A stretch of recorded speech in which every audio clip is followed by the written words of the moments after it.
After Stephanie Buttermore popularized the all-in diet a few years ago, I jumped on the wagon and my body weight actually went up 25 kilos back then. And until I implemented a few changes that I'm going to share with you today and kind of did my own variation of the all-in diet, it was impossible to lose that weight.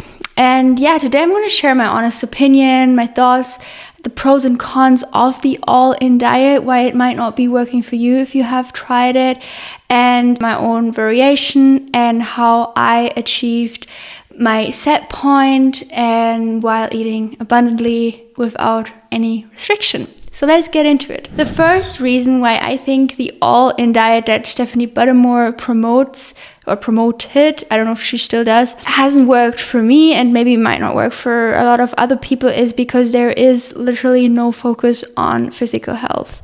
It's all just about diet. And to me personally, weight loss is so entangled with your entire physical, mental, emotional, spiritual health. And there is no focus on that. It's just about food. And the problem with that is if you start eating all these extremely processed foods, your body is going to start feeling lethargic. At that point, I no longer felt like moving and exercising because even though at the beginning, physically, I maybe wasn't as heavy, these animal-based foods and these very ultra-processed foods, they make you just feel lethargic because all the energy goes into digesting these foods, so there's no energy left for, following your purpose and your passion and going out and moving your body. So yeah, that was just something that was very challenging for me. And then the other thing was there was no structure. And especially if you're someone who comes from an ED or, from having been maybe a little bit underweight and having, damaged your metabolism, which I'm also going to share with you, like how I repaired my metabolism in the end. And also there are some pros to this diet, 1000%. But if you come from that, you usually are used to a lot of structure, like over structure. But then going to the other extreme where you have no structure at all can just be very detrimental. And I feel like for me personally, I used it almost as a little bit of an excuse to just suppress and shove my feelings down with a lot of food and not care about what I'm eating, not care about my health. And in a way, I unlearned to be disciplined and to use willpower to, take the things that are important to me seriously. So I just feel like when you constantly just eat whatever you want and as much as you want, that ability to deal with your emotions and to deal with your feelings in a way that doesn't involve food, you almost unlearn that and you undo that. That was the case for me. And while I do definitely think sometimes it has a time and place when you're really feeling down, you've had a tough day, and you just don't want to feel things so intensely, and you don't see another way right now to deal with this, then I think it has a time and place to, maybe go to some food that is a little bit denser, a little bit heavier, kind of sedates you. I literally look at, processed foods like a drug, and I use it like a drug. Like some people use alcohol, cigarettes, joints. I was never really into drugs, so that was what food has always been for me. And now to this day, I still view it that way and I still allow myself to have it that way. But if you just completely disconnect from your ability to not eat and just look at things sometimes the way they are and face your stuff instead of stuffing your face, I don't think that is very beneficial to do. Again, this is just my own opinion, my own experience. I respect everyone for whom all-in worked and who got results. Obviously, Stephanie Buttermore, I think she has achieved nice results, at least what she is showing on YouTube with this diet. And I think if it works for someone, great. I'm just here to share why I think it didn't work for me and yeah, maybe for some of you this is helpful, or maybe just interesting.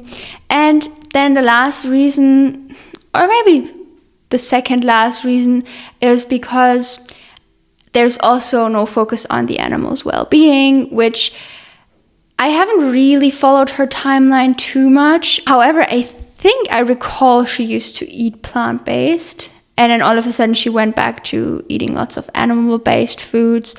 And for me, that's just no option to like all of a sudden exploit the animals again for a few minutes of pleasure for eating, and not considering what they have to go through in the slaughterhouses to get onto your plate. So that was also a reason for me. And then the last one is that you unlearn to listen to your hunger and fullness cues. And being able to listen to your hunger fullness cues is not just important to get lean or maintain a lean and slim and healthy physique, but again, it ties into so many areas of your health, your blood pressure, your heart rate, all these things. How are you feeling throughout the day? Do you want to go out and exercise? And again, your mental and emotional health. If you never listen to your hunger and fullness cues and you always just stuff your face, then, and I don't want to sound negative or rude here because I've been there as well, but if you always do that, everything gets sacrificed. I will say though, there are two benefits I have found from the all-in approach, and again, those are the only two benefits I could find, and that one of them was you, I guess, learn to be more in alignment with what excites you, what you feel passionate about, because nothing is off limits anymore. So I guess it can teach you to follow your heart. But then again, the problem with that is that all these ultra processed junk foods have been artificially modified to make us addicted. So the desire to keep coming back to these foods when you have them once, again, I'm not talking about whole foods. I'm not even talking about, even though I don't support it, but I'm not even talking about just plain eggs or meat. I'm literally talking about these processed cookies, donuts, pizzas. And again, I'm also not talking about like a pizza made in a pizzeria in the middle of Italy, but I'm talking about like the frozen pizzas and stuff. This has been ultra modified so that you keep coming back to these foods. It's literally like a Netflix subscription. You gotta imagine like that, or like Instagram. I usually don't have Instagram on my phone because it takes up so much of my time. So whenever I want to upload something, I just download the app. And yesterday I downloaded it because I wanted to upload a reel, and I was immediately sucked into the app again, and I was staying on there for 2 hours. I actually wanted to watch a movie yesterday, but then I was just on Instagram all night, and I was like, damn, I really looked forward to that movie. So my point here is, it is the exact same thing with these junk foods. They are highly addictive. So when we follow our excitement, I think that's a great thing. However, for me personally, it has been so much easier to limit the foods that have been artificially modified to stimulate me and to follow my excitement 1000%, but with whole foods, with foods that don't have an ingredients list, and then eat those abundantly. And another pro that I have found of the all-in diet is to really grasp that there is always going to be enough. Because if you come from an ED, if you come from a lot of restriction and like calorie counting and all that stuff, then it can be very easy to be very stuck in our head and also get into this lag mentality of you always look at your plate half empty. So when I used to be in that state, I would look at my plate, I'm already halfway through my meal, and I'm looking at it, I'm thinking like, oh my God, I only have half of my plate left. I want more after that. But now I've come to a point where I'm literally looking at my plate, I'm like, oh my God, I still have half of my plate. I'm so excited to eat this food.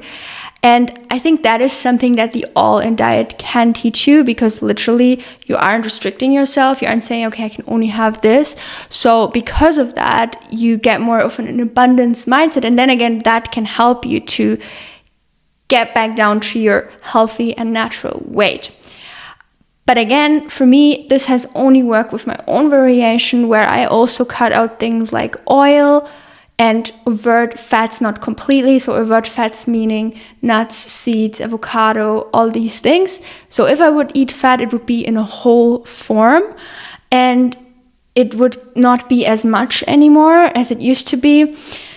But the focus was on whole foods. I think the only processed things I had would maybe be something like corn pasta, gluten-free, things like that. And yeah, fruit for breakfast is also something I maintained throughout my process of getting back to my set point, where I would just start my day with something fresh, hydrating, that literally re-energizes all the cells in my body. And yeah, this has worked wonders for me. And if you would like a community of like-minded people who have maybe also tried the all-in diet, or are just struggling to lose weight, but now have picked themselves up, then join my free Radiant Body Reboot community. I'll put the link in the description box down below. And in there you'll learn everything you need to succeed with my variation of the all-in diet.